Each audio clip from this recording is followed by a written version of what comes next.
यह cooler motor था। Cooler motor से हमको स्लो, मीडियम, फास्ट और कॉमन, मतलब ये 6 तार हैं। अब ये 6 तार किसके किसके होंगे उसको बताने वाले हैं। तो देखिए कूलर से 6 तार निकला है, तो 6 तार में 2 होता है कैपेसिटर का, एक होता है कॉमन का, एक होता है स्लो का, एक होता है मीडियम का और एक होता है हाई का। इस तरह से 6 तार जो मोटर से निकले रहते हैं यह इसके होते हैं, कैपेसिटर का, कॉमन का, स्लो, मीडियम, फास्ट का।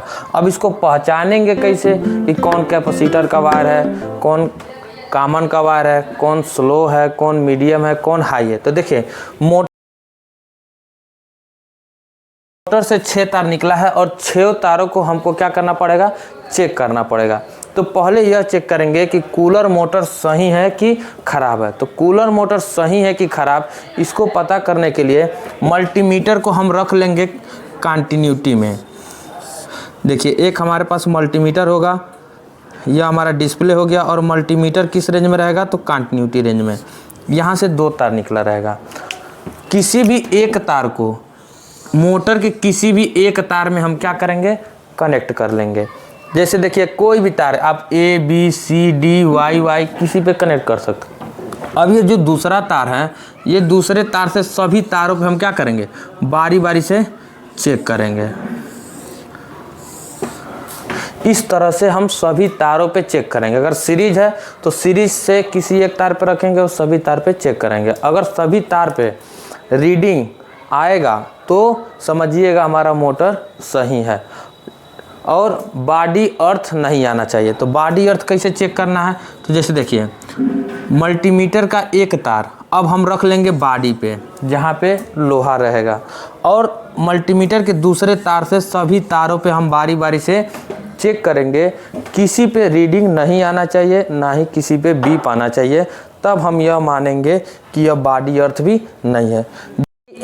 इसको चेक किए हैं कि यह सही है कि ख़राब। अभी हमारा जो भी कंडीशन था उस कंडीशन में अगर यह सही है तब हम चेक करेंगे 2 कैपेसिटर का वायर, कॉमन का, स्लो, मीडियम, हाई। तो अब पता करने के लिए हमको मल्टीमीटर को क्या करना पड़ेगा, किसी एक तार पे जो एक साइड से निकला है, जैसे देखिए 2 तार एक साइड से निकला रहता है, 4 तार एक साइड से निकला रहता है, तो जो एक तरफ से 2 तार निकला है उसकी रीडिंग ले लेंगे। उसकी रीडिंग देखिए, मान लेते हैं कि अगर हम इन दोनों पे अगर मल्टीमीटर से चेक कर रहे हैं कंटिन्यूटी मोड में, तो यहाँ पे 500 रीडिंग आ रहा है। ठीक है, तो देखिए 2 तरीका होता है यह कैपेसिटर वायर पता करने के लिए। कैपेसिटर वायर पता करने के लिए कितना तरीका होता है, 2 तरीका।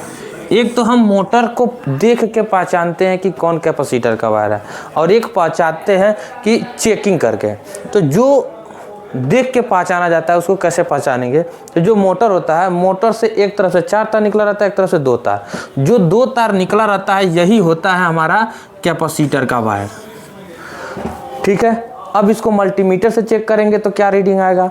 अगर मल्टीमीटर का दोनों प्रोब इसके दोनों पिन पे चेक करेंगे तो इस सभी तारों में से सबसे ज़्यादा उसी पे रीडिंग आएगा। तब हम मानेंगे कि यह क्या है, कैपेसिटर का वायर है। मतलब कैपेसिटर का वायर कैसे पता करेंगे, जिस 2 तार पे सबसे ज़्यादा रीडिंग आएगा वही हमारा होगा कैपेसिटर का वायर, चाहे यार रनिंग और स्टार्टिंग का।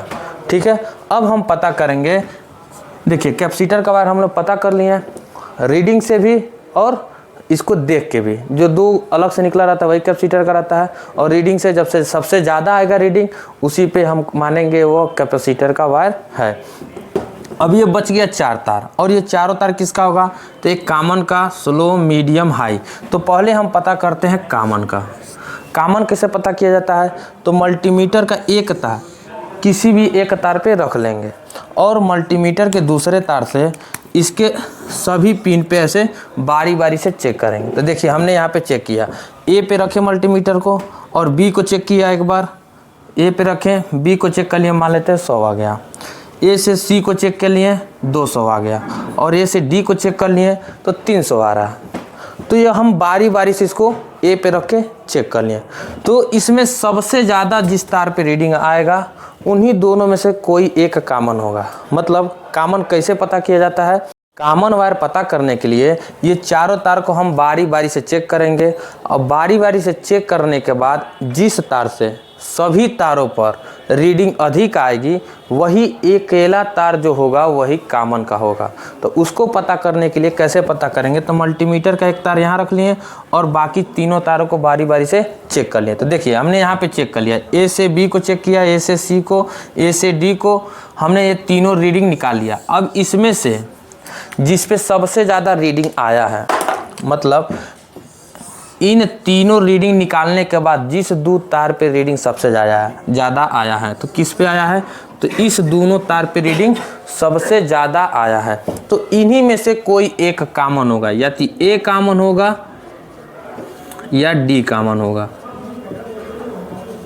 लेकिन हम पता कैसे करेंगे ए कॉमन है कि डी कॉमन है? इसको पता करने के लिए अब हम ए से तो सभी तार को चेक कर लिए हैं, अब डी से सभी तार को चेक करेंगे। तो मल्टीमीटर का एक तार अब कहाँ रख देंगे, डी पे, और मल्टीमीटर के दूसरे तार से तीनों तारों को बारी बारी से चेक करेंगे। मान लीजिए यहाँ पे डी से हम चेक कर रहे हैं ए को, डी से बी को, डी से सी को।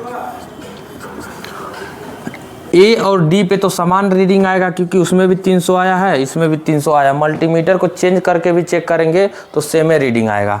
इस पे मान लीजिए 50 आ गया, इस पे मान लीजिए 100 आ गया। तो देखेंगे, कंप्रोमाइज़ करेंगे, ए से सब तार पे रीडिंग ज़्यादा आ रहा है कि डी से सब तार पे रीडिंग ज़्यादा आ रहा है। अगर ए से सब तार पे रीडिंग ज़्यादा आएगा तो ए कॉमन हो जाएगा, अगर डी से सब पे ज़्यादा आएगा तो डी कॉमन हो जाएगा। तो अभी हम देख रहे हैं ए से सभी तारों पर रीडिंग ज़्यादा आ रहा है। क्यों? क्योंकि देखिए इस पर भी 100 आ रहा है, 200 आ रहा है, 300 आ रहा है, और पूरा को जोड़ेंगे तो ये लगभग 600 हो जाएगा। इसको अगर पूरा जोड़ेंगे तो ये हो जाएगा 450।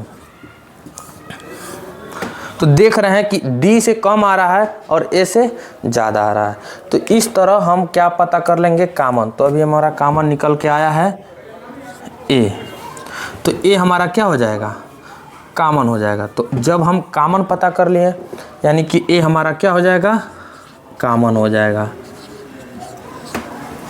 ए कॉमन हो गया। अब इस तरह हम कॉमन पता कर लिए। अब पता करेंगे स्लो, मीडियम, फास्ट। तो स्लो, मीडियम, फास्ट पता करने के लिए मल्टीमीटर के एक तार को अब लगा देंगे कॉमन पे। अब ये बच गया 3 तार। 3 तार को हम बारी बारी से चेक करेंगे। तो देखिए हम यहाँ पे हम पहले ही इसकी रीडिंग पहले ही हम लोग निकाल के रखे हुए हैं। देखिए ए से बी को चेक करना है, ए से सी को चेक करना है, ए से डी को चेक करना है। तो ए से बी को भी चेक किए, ए से सी को चेक किए, ए से डी को चेक किए हैं। अब तीनों को हम बारी बारी से जब चेक कर लिए हैं तो इसी से हमको पता चल जाएगा कि कौन स्लो है, कौन मीडियम है और कौन फास्ट का है। तो जिस पे रीडिंग ज़्यादा आया रहेगा, ये तो हमारा कॉमन है। अब ये 3 तार बच रहे हैं, तो जिस पे रीडिंग ज़्यादा आया है यह हो जाएगा स्लो का, जिस पे रीडिंग मीडियम आया है वो हो जाएगा मीडियम, जिस पे रीडिंग कम आया है वो हो जाएगा फास्ट का। इस तरह से हम मोटर के अंदर 6 तारों को पता कर लेंगे, कौन कॉमन है, कौन मीडियम है, कौन स्लो है, कौन हाई है और कौन कैपेसिटर का है।